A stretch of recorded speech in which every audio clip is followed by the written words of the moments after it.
Bonjour à tous. On attend encore quelques petites minutes, le temps que tout le monde puisse se connecter tranquillement et puis on pourra commencer peut-être. Je vois que ça arrive petit à petit.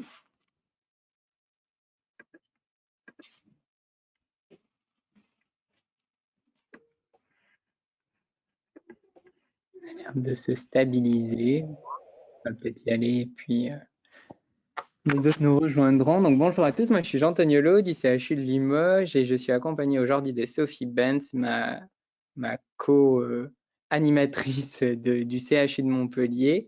Et on a l'honneur d'accueillir Amandine André-Billot, qui est manipulatrice en électroradiologie au CHU de Bordeaux. Donc c'est un webinaire un peu particulier et qu'on est toujours content de présenter parce qu'il signe l'ouverture de l'appel à projet recherche paramédicale du GIR6OO. Et donc pour ça, Sophie va vous présenter dans un premier temps qu'est-ce que c'est que cet appel à projet, qu'est-ce qu'on attend dans la lettre d'intention pour vous aider à rédiger vos projets. Et puis Amandine, dans un second temps, nous présentera, vu qu'elle est lauréate du dernier appel à projet, eh bien, son projet et un petit peu son parcours dans le même temps. Je ne sais pas, Sophie, si tu veux ajouter quelque chose, peut-être.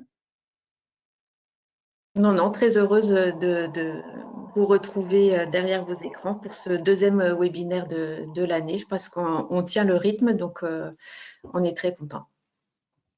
Tout à fait. Donc, si vous avez des questions, n'hésitez pas à utiliser l'onglet chat pour les poser. On y répondra peut-être à mi-parcours et sinon à la fin de notre présentation, ça c'est une certitude. Voilà, peut-être qu'on peut débuter si c'est bon pour vous. Bon webinaire à tous.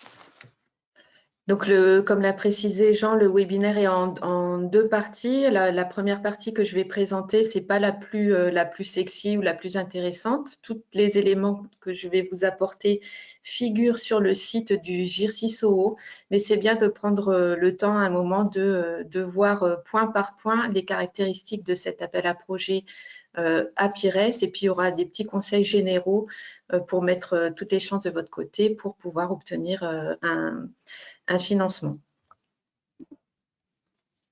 Alors, donc d'abord juste quelques définitions.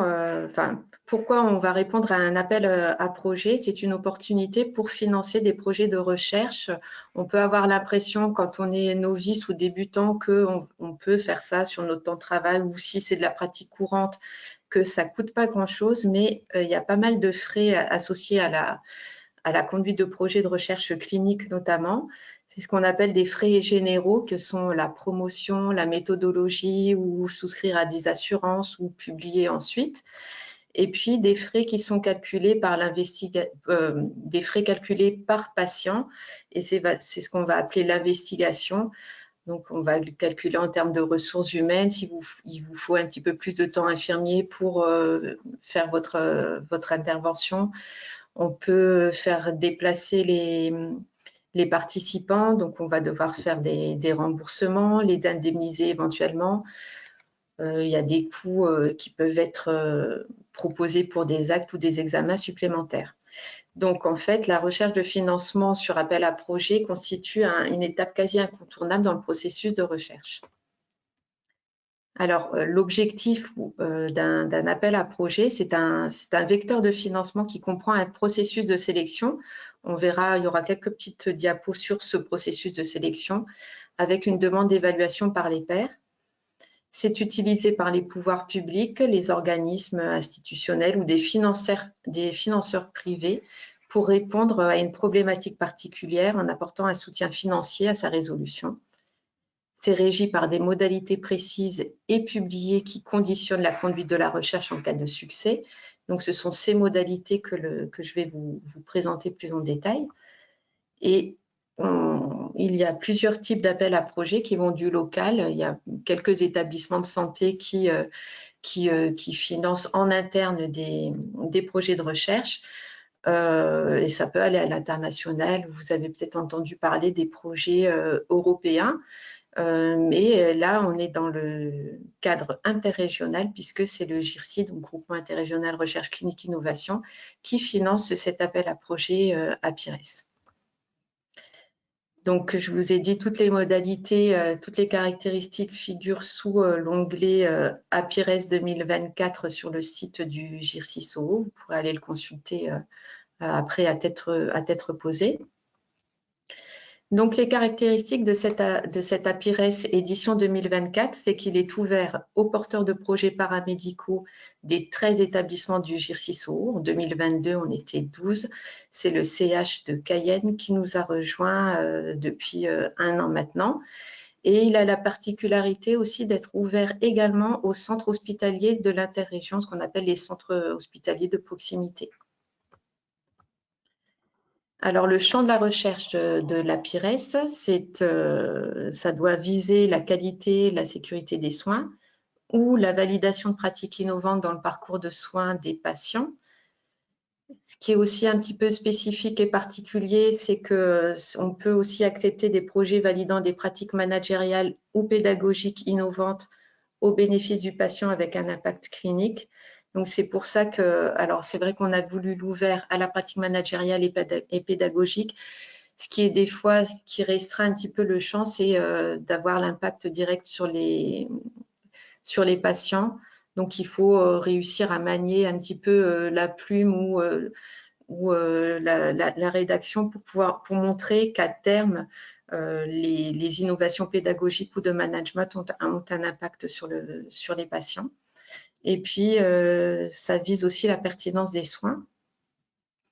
Et là, je vais passer en revue l'éligibilité des projets. C'est très important parce que souvent, en fait, les projets ne vont même pas être évalués ou en tout cas considérés s'ils ne répondent pas à ces critères-là. Donc, les catégories de projets acceptés dans le cadre d'APIRES sont les RIPH 2 et 3, RIPH pour recherche impliquant la personne humaine, de catégorie 2 et de catégorie 3, ou les projets aussi hors loi Jardé. Donc ça, c'est tout. Si vous n'êtes pas familier avec ces notions-là, vous vous rapprocherez de vos référents paramédicaux et de recherche clinique qui vous expliqueront ces aspects-là. Il y a aussi des tutoriels ou des processus de formation qui sont disponibles pour vous expliquer à quoi ça correspond. Si votre projet de recherche inclut un dispositif médical, ça peut être le cas pour certains professionnels de santé. Je pense notamment aux ergothérapeutes qui travaillent pas mal avec des dispositifs médicaux. On va exiger qu'il y ait déjà le marquage CE et que vous puissiez nous fournir l'indication de ce DM. On va exiger également une participation financière à minima de l'industriel qui produit ce DM si, dans le cadre de votre projet de recherche, l'utilisation est pratiquée en dehors de l'indication qui figure sur la notice. Ensuite, on va être vigilant au fait que le projet que vous proposez est un projet à part entière, c'est-à-dire autonome avec un début et une fin, et que, en fait, pourquoi on note ça spécifiquement, c'est qu'on ne va pas financer des projets qui ont déjà démarré et pour lesquels vous demanderiez un complément de financement dans le cadre d'APIRES. Ensuite, on va regarder le statut du porteur de projet. Ce doit être un professionnel paramédical qui, donc il y a une liste, il figure dans le code de la santé publique et c'est écrit précisément sur les caractéristiques d'APIRES. On va regarder qu'il va produire, que la finalité de l'appel à projet est de fournir de nouvelles connaissances. On ne va pas accepter les évaluations de pratiques professionnelles, par exemple, et regarder que c'est un impact réel sur la pratique professionnelle au bénéfice des patients. L'objectif, c'est de mener un projet dans le champ des compétences du professionnel qui porte le projet. Et ça, c'était l'épure initiale d'APIRES. On finançait à l'époque que les projets pilotes, c'est-à-dire les projets de petite envergure ou avec un nombre de participants pas si important que ça, mais dans l'idée que ce soit un tremplin pour prétendre ensuite à répondre à des appels à projets de plus grande ambition comme les PHRIP par exemple. ça peut être intéressant, ça peut être un conseil, de le noter dans vos perspectives lorsque vous rédigez votre lettre d'intention, que la conduite de ce projet peut vous conduire à répondre à des appels à projets nationaux. Alors, les types de projets, on va accepter les études monocentriques ou multicentriques obligatoirement réalisées au sein du territoire du GIRSI. Donc, je vous ai décrit les 13 centres qui font partie du GIRSI SOHO. Alors, la petite astérisque, c'est pour vous dire que dans certains cas, si vous argumentez bien le fait d'aller associer un centre extérieur au GIRSI SOHO, on va pouvoir l'accepter. Par contre, on ne donnera pas de financement à ce centre extérieur au GIRSI SOHO. Ça peut être le cas, par exemple, peut-être pour certaines maladies rares, où au sein du GIRSI SOHO, vous n'aurez pas assez de participants et vous devrez faire appel à un autre centre. Toute approche méthodologique est acceptée, que ce soit des approches qualitatives, quantitatives ou mixtes. La durée maximale du projet est de 2 ans. Là, les 2 ans, ça compte depuis la première inclusion du patient jusqu'à la fin du suivi du dernier patient inclus. Donc, c'est des études relativement courtes dans le champ de la recherche clinique. Ça, je l'ai déjà dit, RIPH 2, 3, hors-loi-Jardé, DM avec certaines conditions. Donc, les porteurs de projets autorisés, ce sont les infirmiers, les masseurs-kinésithérapeutes, les pédicures-podologues, les ergothérapeutes, les psychomotriciens, les orthophonistes, les orthoptistes, les manipulateurs d'électroradiologie médicale, techniciens de laboratoire, audioprothésistes, opticiens lunetiers, prothésistes, orthésistes et diététiciens. Donc, c'est vrai que ça paraît être une liste longue et malgré tout, il existe des professions qui, pour l'instant, ne sont pas encore intégrées dans les critères d'éligibilité. Ce sera à réfléchir peut-être pour les années futures, mais pour l'instant, c'est comme ça. Les modalités de dépôt, de soumission en fait, de ces projets, que ce soit au niveau de la lettre d'intention ou des dossiers complets, répondent à certaines règles dont vous pouvez trouver là les contenus sur le site du GIRSI. En tout cas, déjà, le premier point, c'est de respecter, d'utiliser la trame de la lettre d'intention qui est fournie sur le site. Concernant le financement, l'enveloppe cette année totale est de 353 000 € financés par le GIRSI. Pour information, elle était de 253 000 € en 2022. Donc, on remercie le GIRSI SOHO pour ce soutien. Par projet aussi, les sommes ont été revues un petit peu à la hausse, mais c'est aussi parce que les coûts ont aussi augmenté. Donc, c'est 35 000 € pour les études monocentriques et 50 000 € pour les études multicentriques.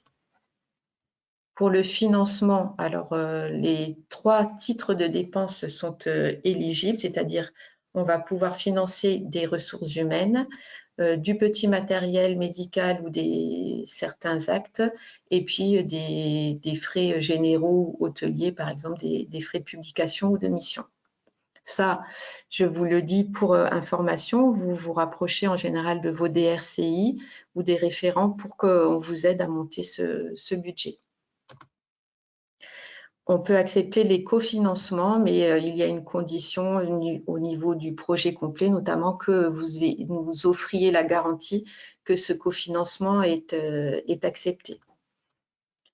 Alors, il y a plusieurs étapes ensuite et un calendrier pour répondre à cet appel à projet. Donc, les lettres d'intention qui sont préparées en lien avec les personnes contacts sur le site du GIRSI SOHO, vous avez au niveau de APIRES 2022, vous avez toute la liste de vos référents paramédicaux ainsi que des relais opérationnels avec les adresses e-mail et des numéros de téléphone. Donc ça, c'est important de vous rapprocher d'eux. Et aussi, ce qui est important au niveau de la lettre d'intention, c'est que on va exiger qu'un méthodologiste soit associé à votre projet dès le départ. Il y a quelques années, c'était encore pas une exigence, mais voilà, depuis quelques années, c'est exigé et on vous demande. Donc, le méthodologiste qui a accompagné le porteur s'engage à vous accompagner et fournit également son CV. Pour le dépôt, pour les modalités concrètes de dépôt, ça passe exclusivement par la DRCI de proximité, c'est-à-dire que vous-même, en tant que porteur de projet, ce n'est pas vous qui envoyez votre dossier au GIRSI. Donc, il y a une date butoir au niveau du GIRSI, c'est le 8 avril. Il se peut qu'elle soit avancée dans vos établissements respectifs. Donc, ça, c'est à regarder avec eux. La sélection des lettres d'intention, le premier juris aura lieu le 28 mai 2024. Il se fait sur la base d'une grille d'évaluation examinée par des membres des établissements du GIRSI qui sont non impliqués. Il y a 2 évaluations au niveau de la lettre d'intention, une évaluation scientifique qui est réalisée par un professionnel paramédical et une évaluation méthodologique. Attention, au niveau de la sélection des lettres d'intention, ne sont pas examinées les lettres pour lesquelles il y a un souci d'éligibilité. C'est ce qui est discuté en fait lors de ce jury. Une grande partie est consacrée à vérifier l'éligibilité des projets.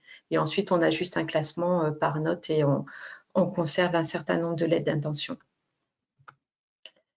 Ensuite, si votre lettre d'intention a été sélectionnée, elle va donner lieu au dépôt d'un dossier complet en utilisant les trames imposées.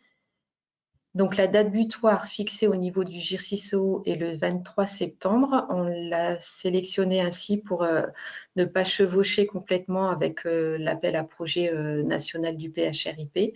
Mais bon, c'est toujours, ça tombe à peu près dans les mêmes périodes. Encore une fois, pour le dépôt des dossiers complets, c'est le relais opérationnel qui dépose auprès du GIRSI-SO et pas le porteur lui-même. Concernant l'expertise des projets complets, donc là, chaque projet complet est examiné par un expert scientifique paramédical et un expert scientifique médical, ainsi il y a également une évaluation méthodologique. Le professionnel paramédical est sélectionné en dehors du GIRSI et les autres experts sont sélectionnés à l'intérieur du GIRSI, mais ne concernent pas les établissements impliqués. Concernant le conseil scientifique, là, il aura lieu à La Réunion le 22 novembre 2024 et le conseil scientifique est composé des rapporteurs des 13 établissements membres du GIRSI. Donc, sachant qu'en amont, chaque projet est évalué par un binôme de rapporteurs, un médical et un paramédical, et un seul de ces membres siège au conseil scientifique. La plupart du temps, ce sont quand même les rapporteurs paramédicaux qui siègent au sein de ce conseil. Là, on va passer, j'ai fait des copier-coller de la lettre d'intention juste pour que vous voyez à peu près les éléments qui sont demandés. Il y a des informations administratives sur le porteur de projet, donc voilà, sur les candidats, des informations administratives sur les structures dans lesquelles se déroule le projet. Donc, notamment, si vous n'êtes pas un établissement CHU, centre de lutte contre le cancer, si vous ne disposez pas de DRCI, c'est-à-dire délégation recherche clinique et innovation, vous devez indiquer à quel DRCI vous rattachez. Puis là, c'est cocher des petites cases. Là, vous vous faites aider aussi par vos conseillers et vos référents. Il y a un petit point important sur les BPC, c'est les bonnes pratiques cliniques. Un porteur de projet doit être détenteur de ce certificat de bonnes pratiques cliniques. Donc là, c'est l'occasion aussi de rappeler qu'au niveau du GIRSI-SOO, vous pouvez bénéficier de cette, pour les membres GIRSI de SOO, vous pouvez bénéficier de cette formation en ligne qui vous certifie pour quelques années.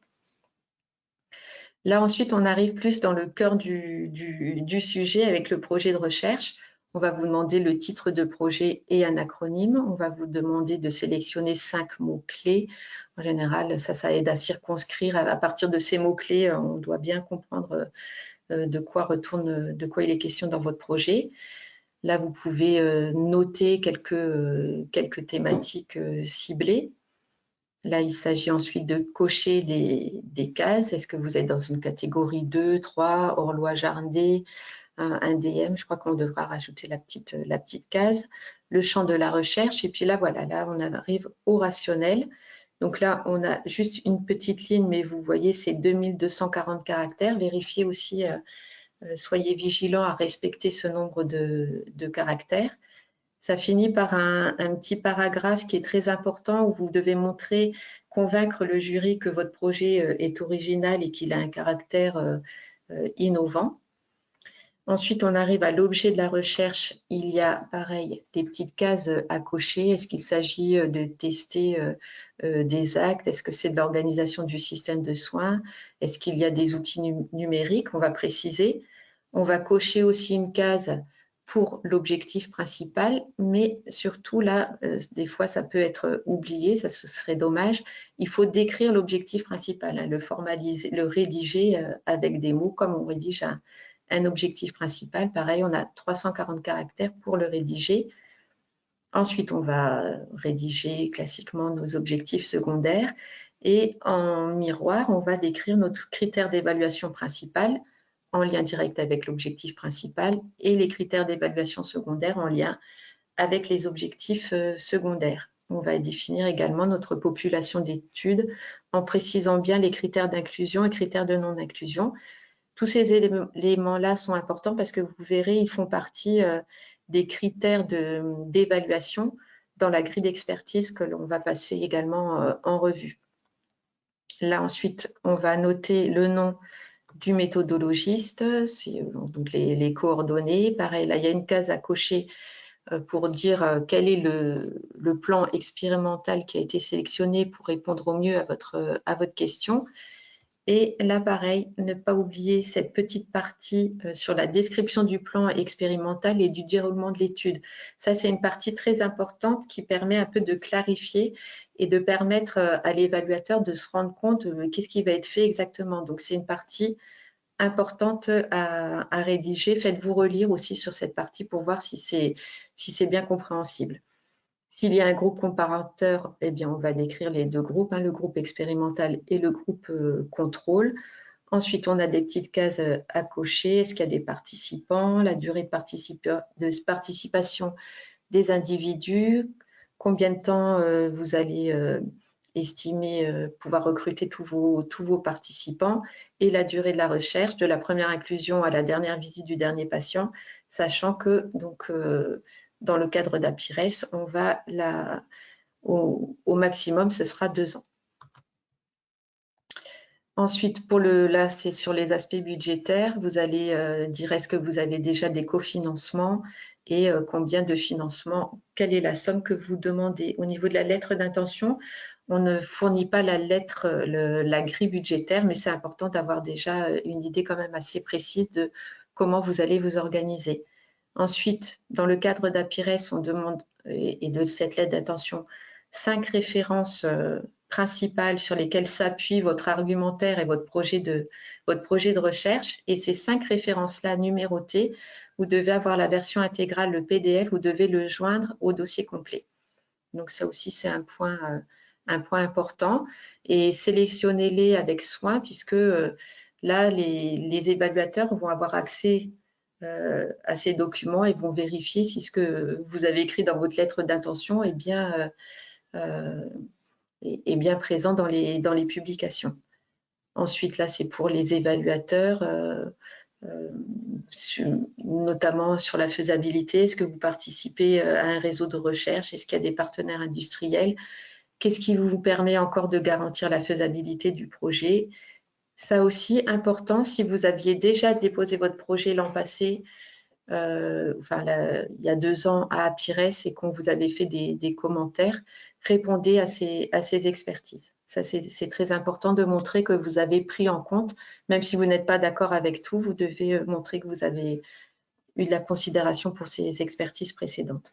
Et voilà les annexes qui sont demandées, le CV de l'investigateur principal, celui du méthodologiste, les références biblio, et puis la notice CE et indication si vous utilisez un DM.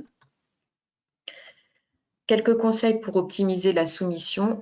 Donc, bien lire le contenu des critères, des modalités de chaque AAP et respecter les consignes. Vérifier la date limite de dépôt, le format de dépôt. Ici, là, c'est simple, les trames sont données. Vérifier que le dossier est complet. Dans le cadre d'APIRES, on a une checklist que je vous ai copiée ici, donc la lettre d'intention, la liste des centres, les CV, les publis, etc. S'y prendre à l'avance, ça c'est bien d'avoir même un mois, c'est presque court, mais voilà, avoir le temps de réfléchir à chaque point du projet, c'est important. Anticiper le circuit des signatures, là, au niveau de la lettre d'intention, on n'en demande pas, mais au niveau du projet complet, oui. Quelques clés pour la rédaction de votre projet. Alors, est-ce que d'abord, donc bien vérifier les critères d'éligibilité. Est-ce que vous répondez bien à la thématique ciblée? Dans le cadre de l'APIRES, vous avez de la chance, c'est généraliste, donc tous les champs de la santé sont éligibles. Est-ce que votre sujet est original et innovant? Ça, vous allez regarder que dans la grille d'évaluation, on demande aux experts d'aller regarder les dernières publications en lien avec votre sujet et aussi les projets déjà déposés dans Clinical Trial. Donc ça, c'est important quand même de bien montrer que votre projet va apporter de nouvelles connaissances. Il faut que vos objectifs soient réalistes et mesurables. Montrer l'impact à moyen terme dans la prise en charge du patient, trouver un titre percutant, enfin un titre explicite et un acronyme prononçable, définir les abréviations de façon claire. Ensuite, toujours concernant la rédaction du projet, il faut que le déroulement du projet soit écrit dans un style clair, que ce soit qualitatif et qu'il y ait de la cohérence dans ce que vous annoncez, qu'il y ait une crédibilité par rapport au calendrier que vous annoncez. Si vous dites que vous allez recruter 1200 patients en 3 mois, on ne vous croira pas. Donc, il faut vraiment quand même rester un petit peu voilà, crédible. Qu'il y ait une cohérence budgétaire. Là, pareil, vous n'êtes pas tous pour écrire ça. Il faut que vous fassiez aider pour calculer le budget. Ne vous lancez pas seul dans la réponse à cet appel à projet. Ça, c'est que ce soit pour APIRES ou d'autres appels à projet. Lors de la rédaction du projet, prendre en considération également les critères d'évaluation de l'appel d'offres ciblé. Et par chance, pour APIRES, la grille d'évaluation est disponible. Et reprendre les éléments transmis par les experts si c'est une seconde soumission. Donc là, quand je disais n'être pas seul, donc il faut connaître et solliciter les différentes structures de soutien dans vos établissements ou dans les établissements de proximité. Vous pouvez contacter la direction de la recherche clinique, la direction des soins éventuellement. Il y a peut-être des référents recherche paramédicale, le GIRCISO évidemment. Vous pouvez avoir des partenaires académiques à l'université. Très important, pouvoir avoir accès à une unité de soutien méthodologique. Ils ont différents noms selon les établissements. Éventuellement, un centre d'investigation clinique. Ne pas hésiter à envoyer des emails, à téléphoner et puis bien regarder cette liste de contacts pour le dépôt des lettres d'intention et des dossiers complets sous le flyer d'APIRES disponible sur le site du GIRCISO. Et puis là, c'est l'occasion pour moi aussi, pour moi et Jean, de vous rappeler l'existence de cette cartographie interactive des chercheurs paramédicaux, l'annuaire eCares, le lien est aussi actif. Vous pouvez toujours vous inscrire ou contacter, rechercher des collaborateurs avec cette cartographie. Voilà, et je crois que j'ai fini pour ma partie. Et je vais laisser ensuite… ah non, excusez-moi, je vous entendais soupirer déjà de loin, mais je vais passer juste, avant de passer la main à à Aude qui va illustrer tous mes propos avec un vrai projet. Je vais passer rapidement juste sur la grille des critères d'évaluation de la lettre d'intention dans le cadre d'APIRES et puis plus spécifiquement sur l'évaluation scientifique. C'est la même grille qui est donnée aux méthodologistes et à l'évaluateur scientifique. Alors, j'ai fait une petite faute d'orthographe. Voilà ce qui est regardé. Au niveau de la méthodologie et de la faisabilité, c'est noté là sur 16 points. On va répondre à 4 questions. Est-ce que la méthodologie est adaptée pour répondre à la question qui est posée? Est-ce que les objectifs principaux et secondaires sont écrits de façon claire et précise? Est-ce que les critères de jugement principaux et secondaires sont adaptés aux objectifs qui sont définis? Et est-ce qu'on a une justification du nombre de sujets nécessaires? Et enfin, est-ce que la population est définie de façon précise avec les critères d'inclusion et de non-inclusion? Donc ça, c'est plus sur le volet un petit peu méthodo. Ensuite, on va regarder des critères comme l'originalité, l'utilité, la faisabilité. Donc, tout ça aussi sur 16 points. Est-ce que l'étude est bien justifiée et la question est pertinente?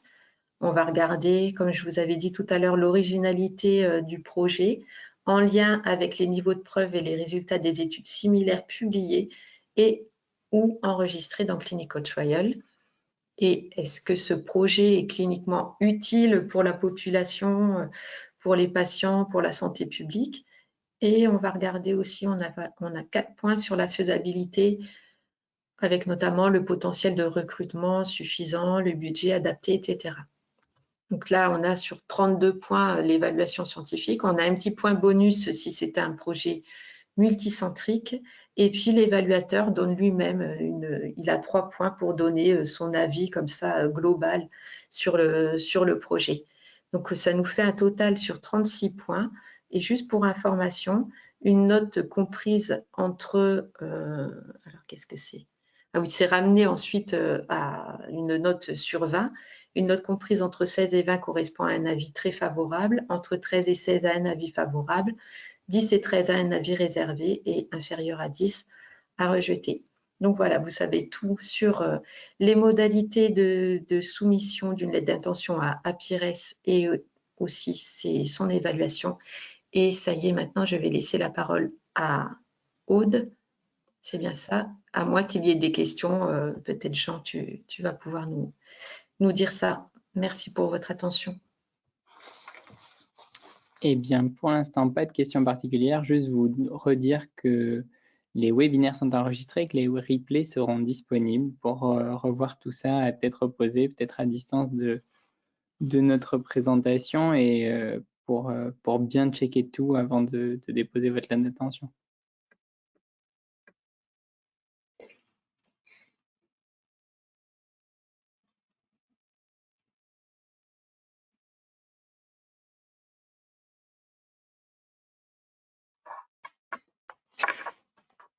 Ah, j'ai dit Aude depuis, je suis vraiment, je suis vraiment confuse. C'est Amandine. C'est Amandine qui va nous présenter son projet. Je lui laisserai le soin de présenter peut-être son parcours, son projet. Puis aussi, j'ai vu, on lui avait demandé de dire comment elle s'était entourée ou comment elle s'était prise pour répondre et obtenir cette APIRES 2022. Merci beaucoup. Merci. Si on peut juste passer du coup la diapo suivante. Ouais, merci. Donc moi aujourd'hui je vais vous présenter un petit peu, donc on m'a demandé donc mon projet pour illustrer finalement tout ce qui a été dit auparavant et c'était très très intéressant. D'ailleurs moi j'avais pas eu l'occasion de voir le webinaire la dernière fois et au moins présenter un petit peu la structure d'une lettre et comment c'est évalué, c'était très intéressant. Donc je vais vous présenter concrètement un petit peu mon projet de recherche, mon parcours et les ressources que j'ai pu avoir avec les difficultés tout au long de ce diaporama. Donc moi, je suis manipulatrice radio en électroradiologie médicale depuis juillet 2015. Et finalement, le premier poste que j'ai eu, eh bien, c'était sur la plateforme d'imagerie biomédicale de l'Université de Bordeaux. Donc, ça m'a permis vraiment d'avoir une expérience, que ce soit en recherche clinique et en recherche préclinique, surtout pour toute la partie pour acquérir les images pour les protocoles, mettre en place les protocoles. Donc, c'est très, très enrichissant, mais malheureusement, dans la recherche médicale, eh bien, les contrats ne sont pas pérennes. Et je me suis orientée en octobre 2018 vers le CHU de Bordeaux, donc plus précisément l'unité IRM où je travaille aujourd'hui, donc de l'hôpital Olivec, hein, puisque le CHU de Bordeaux est regroupé en 3 groupements, donc sur le groupe hospitalier Sud. Et grâce à ça, j'ai pu améliorer finalement mes outils pour la prise en soin des patients et notamment me former à l'hypnose, donc avec 2 modules. Cette formation est proposée donc par IMS Academy. Et en parallèle, comme j'avais à cœur quand même tout ce côté recherche que j'avais acquis un petit peu pendant mes 3 ans passés donc à l'IBIO, à l'Université de Bordeaux, eh bien, j'ai intégré en 2021-2022 le DU MERC, qui est un DU assez novateur pour les manipulateurs radio, qui est dispensé par l'Université de Montpellier, mais bon, les cours ont lieu à Paris pour centraliser un petit peu tout ça, et ça m'a permis d'avoir finalement tout cet aspect réglementaire que je n'avais pas, et voir aussi notamment eh bien, comment on peut porter un projet de recherche, ce qui m'a beaucoup aidé, mais j'y reviendrai un petit peu plus tard. On va pouvoir passer à la diapositive suivante. Donc notre service, eh bien, pour ceux qui ne connaissent pas un petit peu comment c'est fait l'imagerie médicale, donc il y a plusieurs spécialités, un scanner, etc., etc. Donc moi, je travaille à l'IRM. Donc dans notre service, on a 2 IRM, donc une qui a plutôt vocation pour les examens digestifs avec beaucoup d'oncologie, etc., et une qui est dédiée plutôt à l'activité cardiaque. Il faut savoir que tous les examens d'IRM sont relativement longs, mais surtout, en fait, les IRM cardiaques, puisqu'elles peuvent durer 45 minutes, voire 1 heure, voire même 1h30 pour certains protocoles de recherche, ce qui est vraiment très long. Et vous vous doutez bien que finalement, la prise en soin du patient, elle est capitale, déjà pour que le patient ait un bon vécu et quand même ressorte finalement de son examen dans de bonnes conditions, mais aussi pour avoir un examen vraiment de qualité diagnosticable. On peut passer à la diapo suivante, merci. Donc, il faut savoir qu'au CHU de Bordeaux, finalement, la recherche est assez structurée puisqu'on a la chance d'avoir au sein du pôle d'imagerie médicale une cellule recherche imagerie. Et donc, nous avons des arcs avec lesquels nous travaillons fréquemment dès lors qu'elles ont besoin des manipulateurs radio pour des informations ou pour les protocoles. Elles viennent nous solliciter et c'est très enrichissant de travailler avec elles. Nous avons donc de nombreux protocoles de recherche en imagerie et surtout pour tout ce qui est cardiologie, et nous travaillons donc fréquemment avec l'IHU Lyrique, qui est l'Institut de rythmologie et de modélisation cardiaque, et il y a des chercheurs du coup qui viennent vraiment travailler avec nous sur des séquences, sur des examens, sur des pathologies, et qui pareil, dès lors qu'ils ont besoin de nous consulter, eh bien ils viennent nous solliciter. Donc, on peut passer à la diapo suivante. Super. Donc, comme je disais, finalement, on a des patients anxieux, mais certains patients sont tellement anxieux qu'ils ne pourront même pas réaliser leur examen. Alors, l'anxiété, ça regroupe énormément de choses, hein. Ça peut être non seulement la claustrophobie, mais aussi la peur du diagnostic, finalement juste la peur de l'hôpital, hein. Et donc, vraiment pour eux, eh bien, pour certains de ces patients, il y a vraiment une incapacité à réaliser leur examen dans de bonnes conditions. Et on s'est rendu compte, parce qu'on est un petit groupe, on travaille aussi avec des aides-soignants, et notamment une aide-soignante qui était énormément formée à l'hypnose. Eh bien, elle, en se formant, on a essayé de mettre ça en place au sein de notre service, avec une prise en soin en hypnose pour ces patients. Et finalement, eh bien, on avait quand même de très bons résultats. Et donc, on s'est posé la question au niveau des impacts, notamment sur l'anxiété, mais un petit peu plus, et c'est là d'où vient le projet finalement, de cet impact sur les images. On peut passer à la prochaine diapositive. Donc, finalement, la réflexion de ce projet, comme je l'ai dit à la base, eh bien, ce n'était pas mon projet à moi. c'était le questionnement finalement de cette aide-soignante qui avait à cœur vraiment la pratique en hypnose et finalement voilà, de développer un petit peu ça et de montrer comment nous, ça nous aide dans notre service. Et donc est venue l'idée de ce protocole de recherche avec notre cadre de santé qui a vraiment été génial pour ce projet et donc qui l'a accompagné puisque elle à la base ne pouvait pas porter un projet. Donc c'est notre cadre de santé qui a été prête-nom finalement. Et on a commencé à travailler un petit peu autour de cette thématique. Donc là, voilà, s'ensuit de nombreuses discussions. Et ce qu'on fait en premier, donc c'est la recherche de personnes ressources. Donc ça peut être la cellule recherche imagerie, donc avec nos arcs, les radiologues, nous les manipulateurs radio finalement, puisque voilà, on réalise quand même l'examen, comment on voit cette partie hypnose, comment elle peut s'intégrer. On a la chance aussi d'avoir l'unité de recherche en soins et en sciences humaines, hein, l'URICH, pareil avec un soutien méthodologique sur le CHU de Bordeaux. Donc, c'est toutes ces personnes qu'on va venir voir. Et finalement, eh bien, un projet de recherche, c'est vraiment une collaboration pluridisciplinaire, ne serait-ce que pour les recherches bibliographiques, pour l'intérêt finalement, ce qui était assez novateur, mais on verra après, d'étudier l'effet de l'hypnose sur la qualité des images. Et puis, qu'est-ce qu'un financement, comment on recherche un financement et la réponse à appel à projet.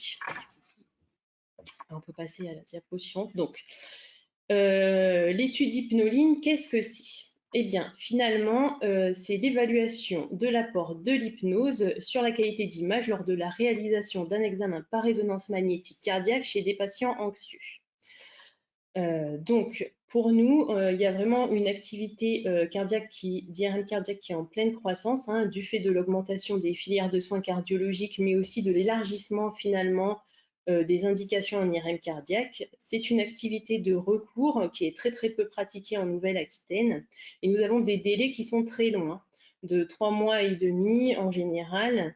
Et l'anxiété, eh bien, finalement, peut entraîner des échecs de procédure, des interruptions et répétition des acquisitions, ce qui peut entraîner finalement un report de diagnostic ou même des patients qui vont prendre finalement la case de rendez-vous pour un autre patient qui aurait pu lui réaliser son examen et puis là c'est dramatique. Et il faut aussi avoir en tête que pour l'IRM cardiaque, ce sont des séquences en apnée. Donc, en moyenne, on a 50-60 apnées par examen. Ça peut être beaucoup plus. Et c'est synchronisé à la respiration du patient aussi, d'où la nécessité d'avoir vraiment une coopération avec le patient pour réaliser cet examen.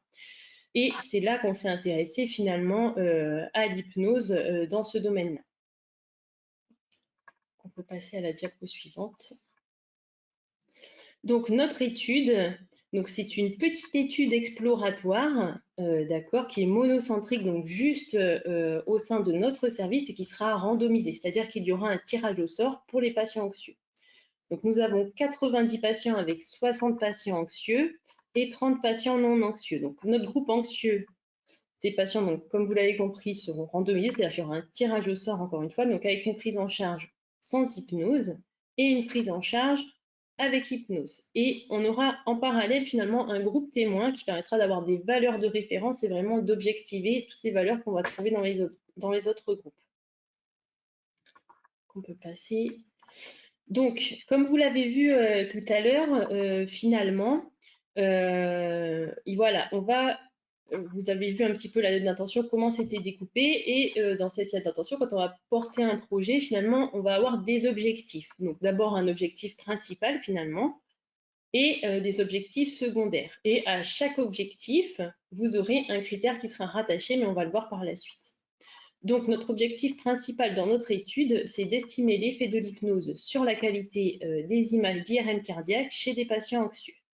Ensuite, on va avoir tout un tas d'objectifs secondaires. Hein. Finalement, ça va venir renforcer, en tout cas pour les 3 premiers, tout ce côté qualité-image avec le nombre d'artefacts, le score de validation diagnostique, etc. etc. Si l'image a une mauvaise qualité, la cause de cette altération. Et puis également, bien, la durée globale d'examen et des différentes phases de la réalisation d'une IRM cardiaque. Est-ce qu'en utilisant l'hypnose, je vais rallonger mon temps machine, par exemple, le nombre de séquences répétées ou interrompues, l'anxiété des patients qui sera mesurée avant-après IRM et la satisfaction des patients avec une échelle qui est très utilisée au CHU. Et la même chose sera faite sur notre groupe, encore une fois, témoins de patients non anxieux, voilà, pour venir vraiment objectiver ces valeurs. Donc, comme j'ai dit, à chaque objectif, voilà, on a un critère. Donc, objectif principal, critère de jugement principal. Donc, la qualité des images d'IRM cardiaque pour nous sera estimée à partir de la mesure d'un score de Likert. Alors, il y a énormément d'échelles de Likert avec des scores. Pour nous, c'est ce qui est utilisé dans la littérature pour l'IRM cardiaque. Et donc, ça, ce sera évalué donc, chez des patients anxieux.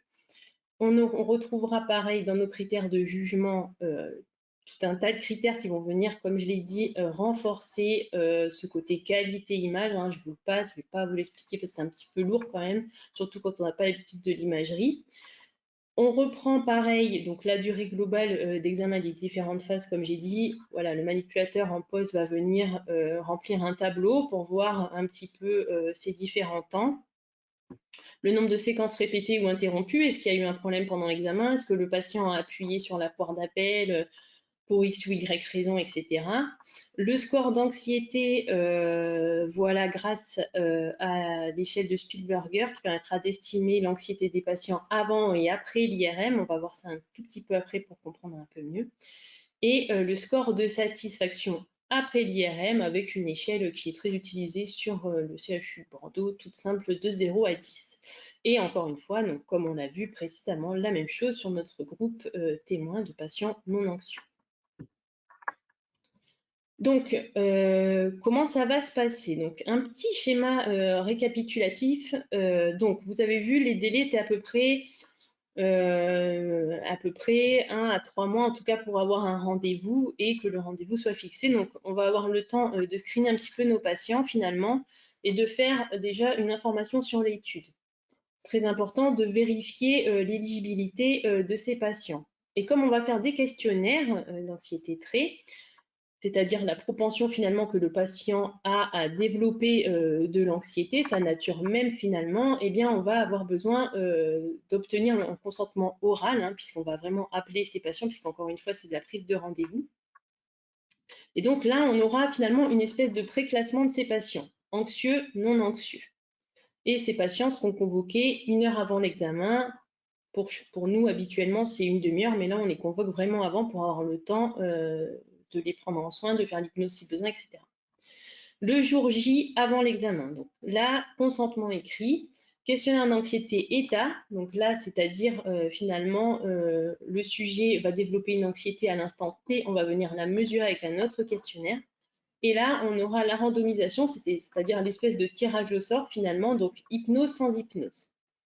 Après l'IRM, encore un questionnaire d'anxiété état pour voir comment le patient se situe dans son anxiété après avoir réalisé la procédure, et un questionnaire de satisfaction.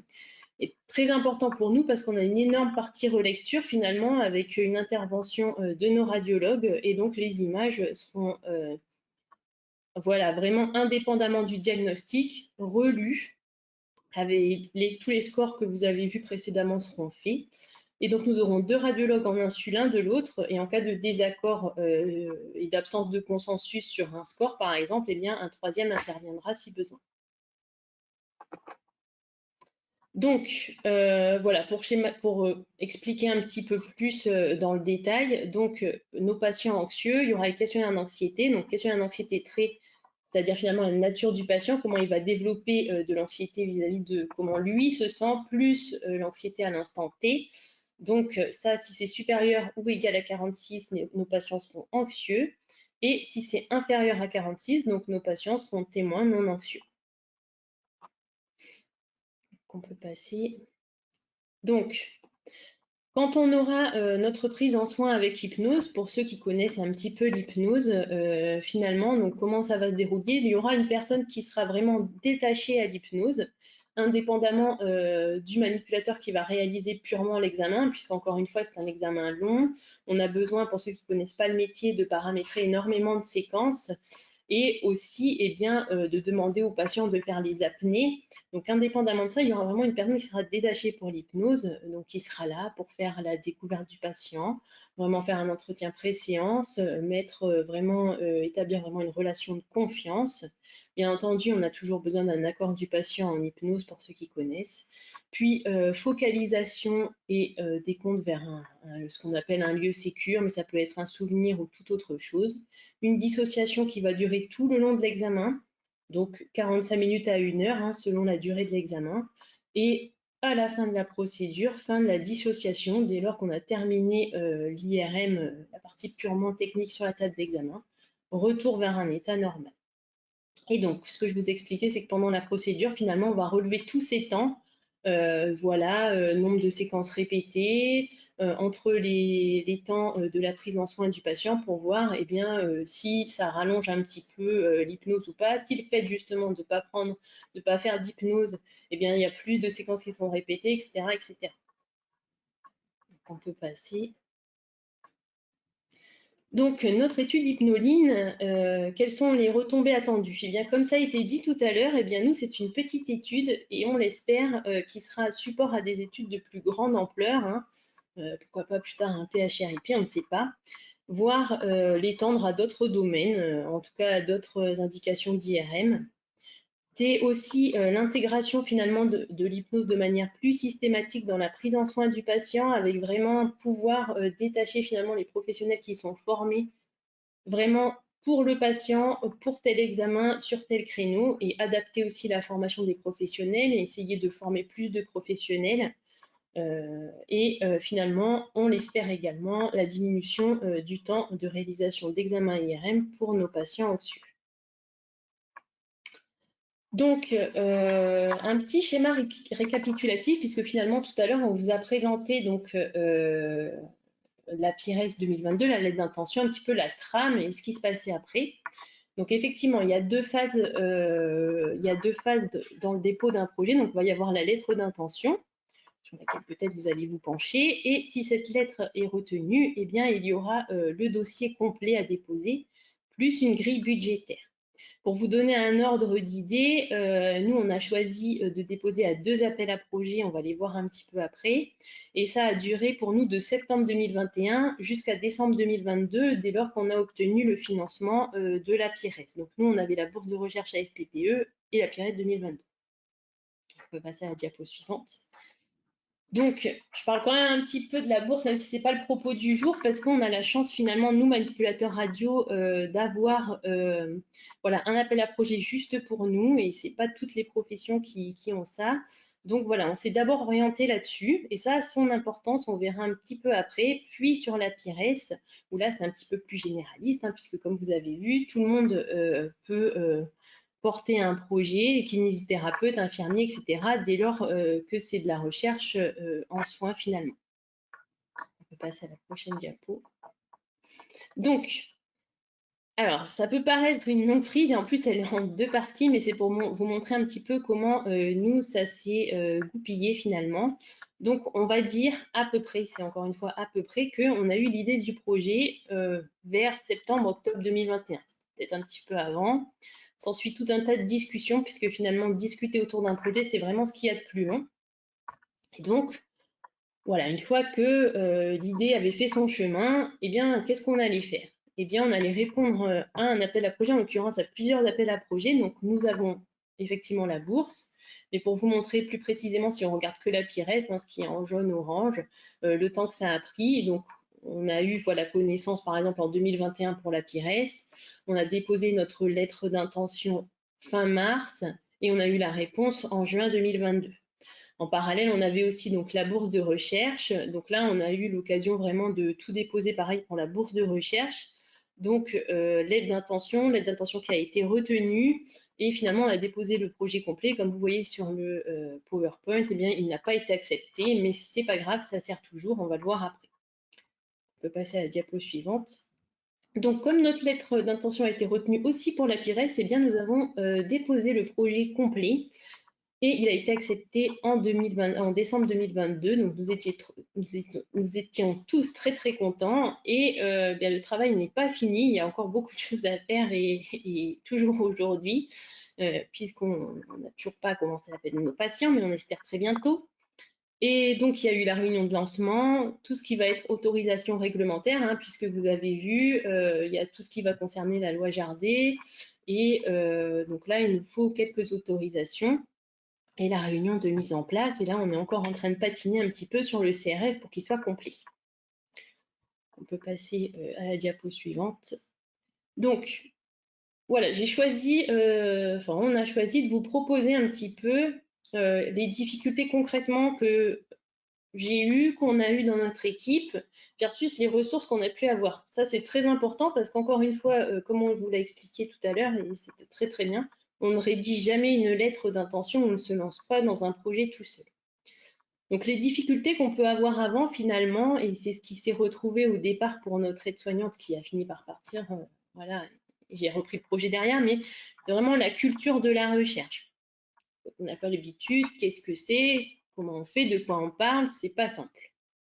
Il y a bien sûr le principe des appels à projets. Il y a aussi finalement formaliser une idée qui va avoir un projet qui va avoir une certaine pertinence clinique et tout ce qui va être discussion. Ça, c'est extrêmement chronophage. Aller voir telle personne pour avoir son avis, faire le retour, synthétiser. Oui, mais il y a encore des choses à voir. Ça prend énormément de temps. Il y a tout ce qui va être démarche réglementaire.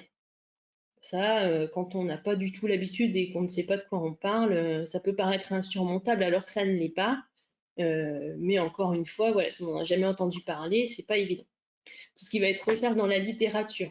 Nous, paramédicaux, jamais on nous a formés à faire de la recherche sur PubMed, à lire de l'anglais, c'est pas toujours évident non plus. Et les difficultés pendant, et bien finalement, il y a le rôle d'investigateur principal, hein, la casquette qu'on prend avec, encore une fois, donc l'articulation des différents acteurs, mais ça, je pense que c'est tout au long du projet, puisqu'il y a des deadlines à prendre en compte et c'est jamais très simple.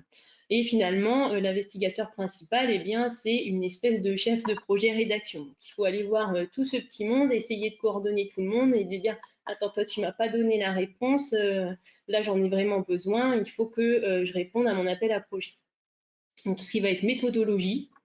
Alors ça, sincèrement, quand on n'a pas l'habitude de comment se structure une étude, eh bien, c'est pas simple du tout, le design de l'étude. Il y a la rédaction suivant le format qui est fourni, hein, comme vous l'avez vu, qui est imposé. Alors, certains sont, par exemple, imposés. Il peut y avoir un nombre de caractères ou un nombre de mots. Ça varie de l'un à l'autre. En général, c'est toujours les mêmes structures, mais voilà, il y a des petites différences selon les appels à projets et c'est pas toujours évident de faire rentrer tout ce qu'on veut, par exemple, voilà, avec tant de mots, ou, voilà, tout ce qu'on voudrait exprimer. Et puis, la grosse difficulté, eh bien, c'est vraiment le temps dédié à la recherche. Ben, c'est bien si on peut se dégager du temps, voilà, dans son temps de travail, mais il faudra quand même travailler à côté, puisque c'est vraiment extrêmement chronophage de, voilà, de faire des réunions, de retranscrire, de relire, de revoir, ça prend énormément de temps. On peut passer à la diapo suivante. Donc, tout ce qui va être ressources, eh bien, il ne faut pas croire, il y a quand même des difficultés, mais il y a énormément de ressources. Donc, c'est toutes les personnes que vous allez trouver qui seront là pour vous aider. Encore une fois, au CHU de Bordeaux, c'est assez bien structuré. Mais voilà, je pense que vous trouverez toujours une personne ressource ou en tout cas des personnes ressources qui seront là pour vous aider. Mais il y a pour nous les arcs en imagerie, hein, comme je vous ai dit, on les voit fréquemment, elles sont là pour nous aider. Les médecins qui sont assez dynamiques vraiment pour nous, en tout cas en cardiologie, dans la recherche, donc qui vont vous aider pour plein de choses. Notre cadre de santé qui nous a même énormément aidé, voilà, qui nous a aidé vraiment à rédiger à plein de choses. Des groupements de recherche en soins, coordonnateurs des activités de recherche en imagerie. Et puis finalement, moi, ce qui m'a aidé aussi, eh bien, c'est mon parcours. Quand même, puisque j'ai un parcours assez mixte, que ce soit en soins, puisque voilà, j'ai tout ce que j'ai appris au CHU de Bordeaux, mais aussi ce que j'avais vu moi pendant mes 3 précédentes années et tout ce que j'ai pu avoir aussi pendant le début, mais on va le voir juste après. Les ressources pendant, eh bien, voilà, pouvoir s'appuyer sur un méthodologiste, encore une fois, et savoir qu'on en a un sur son étude. Tout ce qui est méthodologie biostatisticien, c'est très important. Et ça, du début jusqu'à la fin du projet. Ça va être toutes les aides organisationnelles, hein, puisque nous, par exemple, il faut organiser, détacher des gens pour l'hypnose, donc ça, c'est important. Toute l'aide que vous allez trouver pour la bibliographie, c'est pas simple, mais encore une fois, vous n'êtes pas seul. Il y a les radiologues, enfin, les médecins sont habitués, hein, quand ils font leur thèse, voilà, ils ont vraiment besoin d'avoir de la bibliographie, donc ils seront là pour vous aider. Nous, on a des chercheurs aussi, donc ils ont vraiment énormément l'habitude.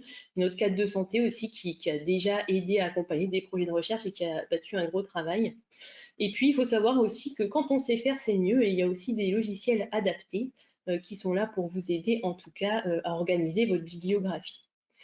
Nous, ça nous a énormément aidé de porter à 2 appels à projets, puisque la bourse de recherche, finalement, enfin, l'un est venu nourrir l'autre. C'est-à-dire que les commentaires qu'on a eus du premier appel à projet, on a essayé de les transposer à l'autre appel à projet, etc. C'était vraiment une espèce de va-et-vient entre les 2 appels à projet, ça nous a énormément aidé. Et puis, moi, j'avais aussi mon DU qui m'a beaucoup aidé parce que j'ai pu avoir la réglementation, qu'est-ce que la loi Jardé, etc., etc. Comment on porte un projet, comment on fait une recherche bibliographique, comment on l'organise. Donc ça, c'était vraiment un point positif pour moi. Et finalement, tout était là pour que ce projet puisse aboutir. Et tant mieux d'ailleurs. On peut passer à la diapo d'après. Et ensuite, oui, parce qu'ensuite, c'est pas fini. Comme vous l'avez vu tout à l'heure, après la lettre d'intention, une fois qu'elle est retenue, on va déposer donc le projet détaillé, c'est-à-dire le protocole beaucoup plus détaillé, avec une grille budgétaire, pareil. Et donc, nous, là, on a eu une bonne aide quand même d'un responsable d'études cliniques qui était spécifique vraiment, par contre, pour le dépôt à la PIRES, au niveau de la DRCI. Et ce qui est très important, comme ça a été dit tout à l'heure, c'est la prise en compte des commentaires des experts. Parce que bien sûr, vous pouvez ne pas être d'accord avec ce qui a été dit, mais il faut le justifier. Donc, si vous passez l'étape précédente, c'est bien de proposer une petite lettre en reprenant les commentaires et en expliquant qu'est-ce qu'on peut changer ou comment c'est expliqué dans notre protocole pour le faire comprendre. Et donc, si le financement est obtenu, c'est la finalisation du protocole derrière. Donc là, nous, on a eu une autre responsable d'études cliniques qui était vraiment en charge de l'étude, dépôt réglementaire aux autorités, mise en place, etc. On peut passer. Donc, pour conclure, j'espère quand même que ce que j'ai dit, c'était un petit peu intéressant et ça vous a aidé. C'est vraiment, lancez-vous. C'est une expérience professionnelle très, très enrichissante. Ça permet de travailler avec des personnes dont on n'a pas l'habitude, en tout cas pour nous, d'être plus proche peut-être avec certains radiologues, de travailler avec des méthodologistes, avec nos arcs, même si on travaille pas mal avec elles, de voir vraiment un autre pan, de travailler plus avec notre cadre de santé, etc. C'est vraiment génial. Et puis finalement, peut-être, et je l'espère, que mon projet aura peut-être amené à réfléchir un petit peu dans mon équipe et pourquoi pas apporter finalement un intérêt pour la recherche paramédicale et offrir d'autres perspectives aux professionnels. Et le petit mot de la fin, c'est vraiment ne jamais se décourager, même en cas de réponse négative, que ce soit pour ces appels à projets, pour les PHRIP ou quel qu'il soit, puisque finalement, toute remarque est bonne à prendre et ça permet vraiment d'améliorer le projet et on l'espère plus tard de se faire financer. Voilà, je vous remercie de m'avoir écouté et j'espère que c'est venu compléter la partie d'avant. Et si vous avez des questions, je ne sais pas s'il y en a.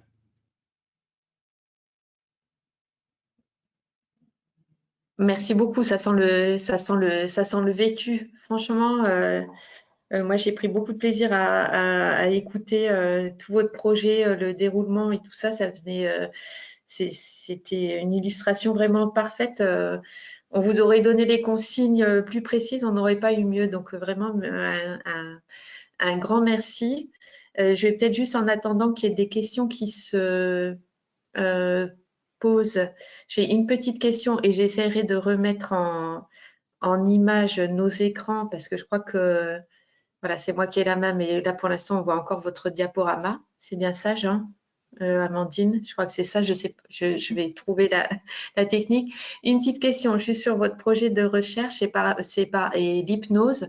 Vous dites que les séances d'IRM sont très longues, entre 45 minutes, 1 heure, et ils sont en phase de dissociation, si j'ai bien compris, mais ils doivent coopérer quand même. Donc, je voulais savoir comment ça se passait. Tout à fait possible, puisque finalement, l'hypnose, c'est juste un état de... Je sais que beaucoup de gens ne seront pas d'accord avec ça, mais pour illustrer, c'est un état de conscience modifié, mais finalement, c'est vraiment le patient qui est moteur de cet état et il est toujours là avec nous. Il va répondre ou pas répondre, mais en tout cas, on peut tout à fait inclure. Voilà, vous allez entendre ma voix qui vous dira à chaque fois bloquer la respiration et respirer. Et ça va se faire tout naturellement et le patient va rester en même temps en hypnose et ça se passera très très bien. En tout cas, ça s'est bien passé pour toutes celles qu'on a faites jusque-là.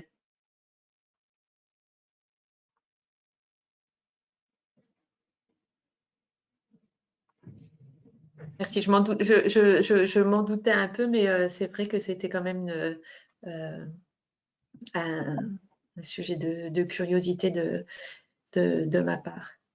D'accord.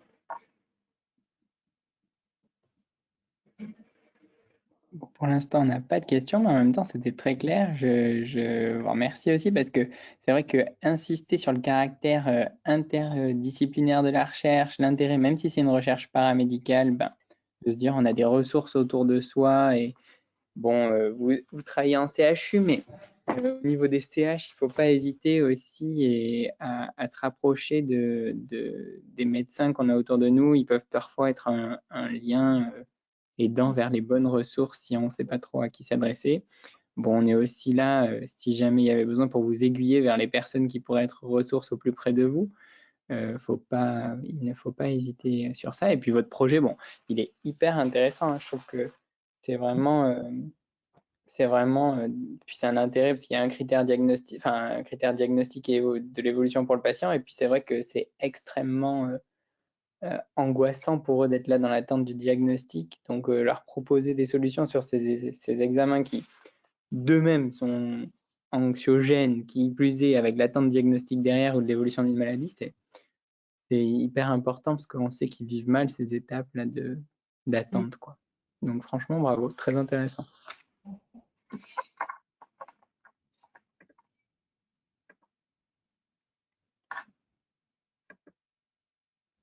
Écoute, Sophie, je vois pas de questions spécifiques pour l'instant. De toute façon, vous pouvez vous rapprocher des directions de recherche de vos établissements aussi, de vos relais opérationnels, de vos coordonnateurs de la recherche paramédicale en fonction de où vous êtes, ou des médecins qui s'occupent, ou des infirmiers paramédicaux s'il y en a qui s'occupent dans vos établissements de la recherche paramédicale.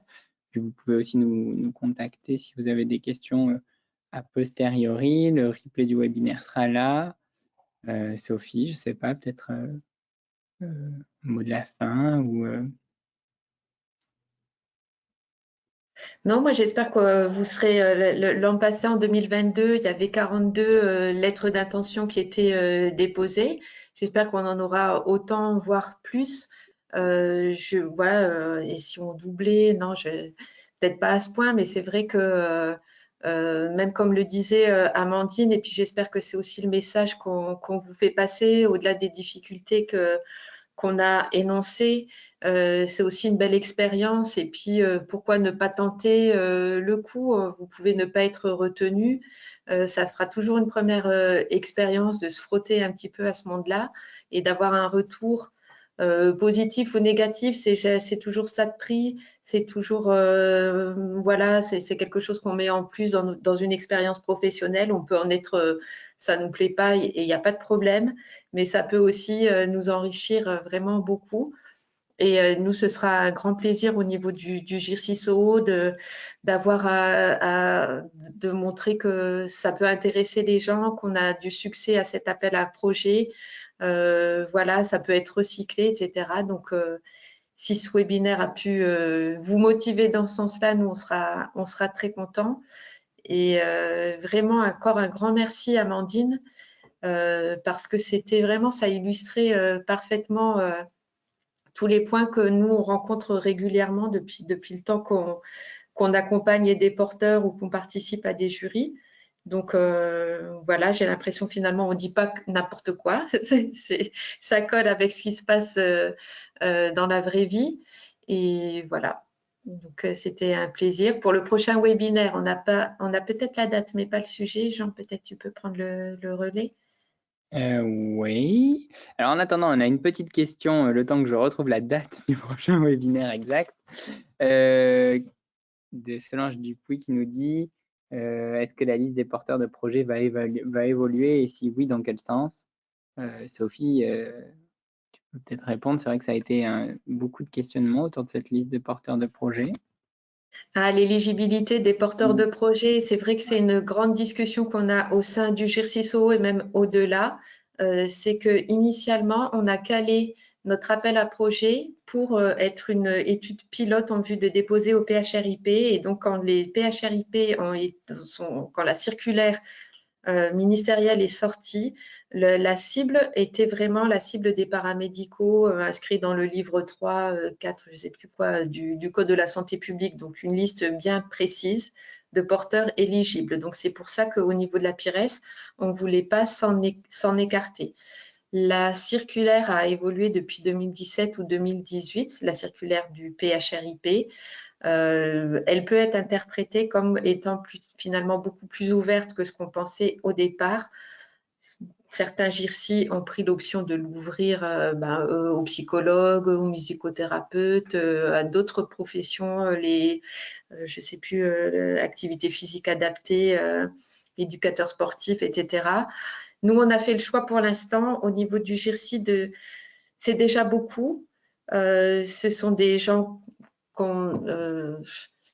je sais pas, qu'on encourage, qu'on forme à la recherche dans le cadre de la formation initiale. De plus en plus, c'est dans les textes et qui peuvent avoir des passerelles vers les masters dans lesquels la recherche aura encore un petit peu plus de place. Donc, c'est pour ça qu'on est resté dans ce périmètre-là, mais il y a des discussions et ce sera peut-être élargi, mais ce sera, bon, on aura encore plus de projets, mais ce sera peut-être fermer la porte, enfin, faire de cet appel à projet un appel à projet encore plus concurrentiel.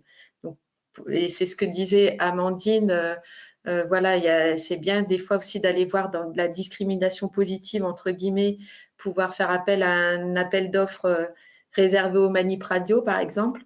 Bah, c'est bien, comme ça, on est, bon, finalement, vous ne l'avez pas eu, c'est pas ça, mais voilà, l'idée, c'est pas fermé, mais pour l'instant, le choix des 13 référents paramédicaux, on a été tous consultés par rapport à un élargissement possible, a été de maintenir cette liste-là. Mais ça pourra évoluer. Du coup, il y a une deuxième question. Ah oui, parce que Solange précise, je pense à cela dans le projet d'Amandine où l'aide-soignante n'a pas pu porter le projet, en effet. Et ça rejoint la question, je pense, de Corinne Autexier sur je suis socio-esthéticienne, je ne peux pas prétendre à la PIRES. Alors, c'est pas que vous pouvez pas y prétendre en soi. Un projet, une idée de recherche est toujours bonne à prendre, mais c'est que vous ne pourrez pas être le porteur de projet sur la soumission et qu'il faut trouver un paramédical qui est dans la liste dans ce que Sophie vous a présenté pour vous accompagner, porter le projet. Et ça ne veut pas dire que vous n'y serez pas associé. Par exemple, je pense que ça peut être aussi un mode d'action si ça se rattache aux objectifs de l'appel à projet à PIRES. Je ne sais pas ce que tu en penses, Sophie. Oui, après, c'est vrai qu'on colle quand même encore à la circulaire DGOS, Direction Générale de l'Offre de Soins et des PHRIP, qui spécifie, même si c'est élargi au niveau du porteur de projet, il est noté quand même que les projets, on entend par recherche en soins, le projet qui entre dans le périmètre des soins portés par les auxiliaires médicaux qui font partie de la liste là. Donc, on peut tout à fait considérer qu'un soin de socio-esthétique qui vise à améliorer ou le confort ou le bien-être fasse partie, par exemple, des soins infirmiers. Mais voilà, il faudra l'écrire comme tel et pas dire que ça fait partie spécifiquement de la pratique des socio-esthéticiens, par exemple. Voilà la nuance. Et pour l'instant, voilà, APIRES est destiné à faire des études pilotes en vue de répondre à des appels à projets nationaux. C'est aussi dans les prérogatives du GIRCI, du groupement interrégional recherche clinique et innovation. On n'a pas toutes les libertés de faire tout ce qu'on veut. On répond à des directives et des missions de recherche clinique qui sont portées par le ministère. Donc voilà pourquoi on essaie d'être cohérent entre les appels à projets nationaux et comment on le décline au niveau interrégional.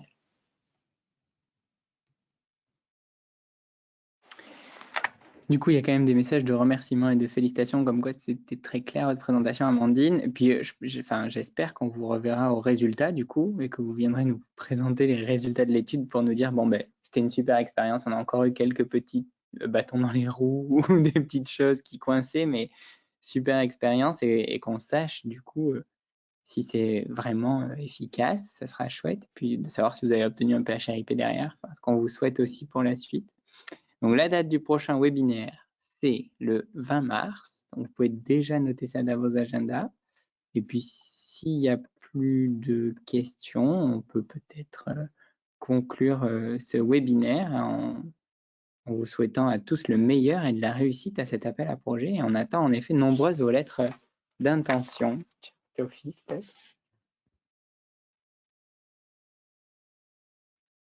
Non, c'est tout. Merci beaucoup. Merci à tous les participants. Vous pouvez voir ça en replay. Merci Amandine, merci Jean. Et à très bientôt. Merci à tous. Bonne fin de journée. Au revoir.